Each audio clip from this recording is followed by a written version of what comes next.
from Houseforce. Come here on the project. Tap shower connectors. This is what they should have done originally. Is actually obviously they've been fixed on correctly. Is fill up the whole of the area with a silicone so the water doesn't go down the back of the tile.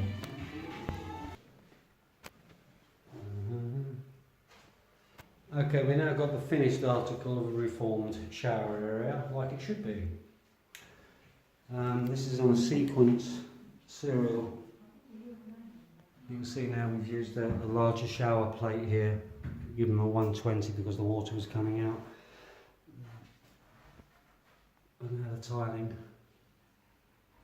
You can see here, we couldn't do a lot, unfortunately, with that shower towel. I'd like to take it up higher, but it is what it is.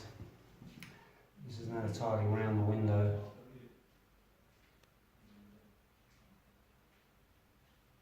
As you can see, this is exactly how it should be.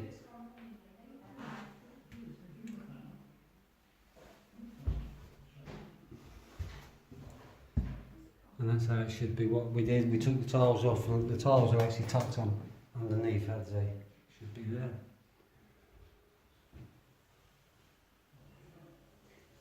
Looks nice, yes. Happy.